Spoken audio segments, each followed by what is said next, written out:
కొందరు లీడర్లు మాట్లాడిన వీడియోలన్నీ ఒక్కతానే పెట్టుకొని చూస్తే నవ్వాగది. ఓ పార్టీలు ఉన్నప్పుడు ఇంకో పార్టీల లీడర్లను తిట్టుడు వాజిపోయినాయి. అయితే పుసుక్కున్న గట్ల తిట్టిన పార్టీల శరికనుక మళ్ళా తిట్టిన లీడర్లనే పొగిడి నెత్తి మీద పెట్టుకోనంటే ఎట్లుంటది? ఇంతకీ ముచ్చట ఎవరిదంటే మన ఆర్ఎస్ ప్రవీణ్ కుమార్ సారుదే.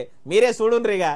చంద్రబాబు దొడ్డిదారుల రాజకీయంలోకి వస్తే కేటీఆర్ కాయ కష్టం చేసి తెల్ల బట్టలు వేసుకున్నాడని తెలంగాణ ఉద్యమానికి ఊపిరి ఊదింది కూడా తారక రామారావు అని చెప్పుకొచ్చిండు అప్పటి బహుజన పార్టీ తెలంగాణ పెద్ద ముత్తైదువు, ఇప్పటి car party leader RS Praveen Kumar sir. మొన్న మహాన్యూస్ మీద దాడి జరిగితే ఖండనలు చేస్తున్నారు కానీ కేటీఆర్ మీద తీరొక్క మాట మాట్లాడితే ఎందుకు నోరిప్పలేదని అంటున్నాడు.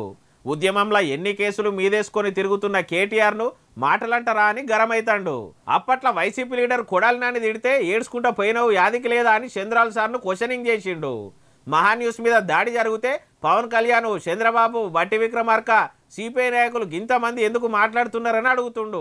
అన్ని మంచిగానే ఉన్నాయి కానీ పోలీస్ కొలువు చేసిన ఆర్ఎస్ ప్రవీణ్ కుమార్ సార్ తెల్ల బట్టలు దొడగంగానే ఎవరి మీద పడితే వాళ్ళ మీద దాడి చేసినా తప్పే అన్న ముచ్చట మరిచినట్టు కొడుతున్నది. ఇక అసలు ముచ్చటకు వస్తే గిదే ఆర్ఎస్ ప్రవీణ్ కుమార్ సార్ ఖుద్దు అప్పటి ముఖ్యమంత్రి కేసీఆర్ ఫోన్ ట్యాపింగ్ చేస్తున్నారని, వాళ్ళ సుట్టపైనతో ఇదంతా చేపిస్తున్నారని ఆయన్నే చెప్పిండు. మరి ముఖ్యమంత్రి డైరెక్ట్ గా మా ఫోన్లు ట్యాప్ చేస్తున్నందుకు డీజీపీల ఫోన్లు, రేవంత్ రెడ్డి ఫోన్ ఏమోఫో గందుకే అంటారు తెల్ల బట్టలు వేసుకున్న నాయకులు గోడ మీద కోడిగుడ్డు లెక్క ఎప్పుడేటు పడేది తెలియదని.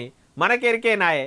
అయినా మహాన్యూస్ ఛానల్ కూడా గిట్లా బుద్ధికొచ్చినట్టు తమ్నెల్స్ చేసి అడ్డగోలు సోషల్ మీడియాలో పోస్టులు చేసుడు ఎంతవరకు మంచిది మరి?